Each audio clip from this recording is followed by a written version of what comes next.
Gemzického sa začína vojozápas týždňa a výkop majú Žilinčania, ktorí budú hrať v prvom polčase zľava doprava, že má pre mužstvo váhu, vlastne mal dosť podobnú trajektóriu svojho pôsobenia ako Filip Kaša. Ale teraz pozor na prvú príležitosť, Žilina mohla dať gól v druhej minúte, tak to bola veľká šanca. Dosť mien, ktoré spomíname a ktoré vyťahuje aj Pavol Staňo, to sú všetko hráči z projektu z tej úspešnej 19-ky, ktorá perfektne reprezentovala v Lige majstrov. Paško!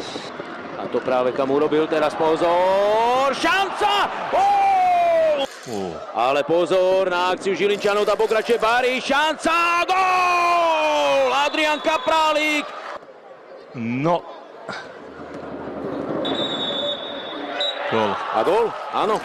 A už sú na superovej polovici, center do 16-ky, ale odlavičkoval Kaša rovno k Hajovskému, gól!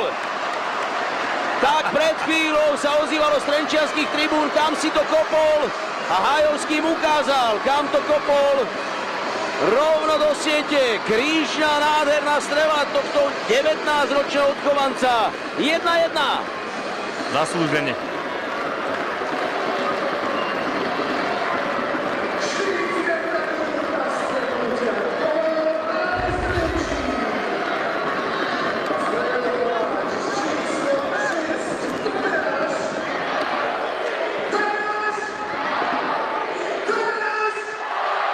Lepšie mu to sadnúť ani nemohlo. Tadáš Hajovský. Zase sme pri tom istom. Nechávajú veľa priestoru Žilinčania tým hráčom na kraji na tieto centrované lopty a... Posledný pri lopte v prvom polčase bol práve Samuel Ďatko. Žilina napríklad minulý týždeň obaja naposledy vlastne vyhrali vonku, no a Žilina vyhrala v Michalovciach prvýkrát od marca, takže takisto si urobila sebavedomie a dobrú náladu. Žilina je pasívna, to pre ňu nevešti nič dobré, pretože Trenčania majú kvalitné prihrávky a hlavne majú tu tohto hráča. Pozrite sa na to! A teraz to bude kto z koho, záverečných 20 minút a niečo navyše.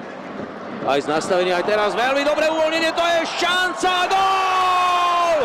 69. minúta, Trenčín už vyhráva.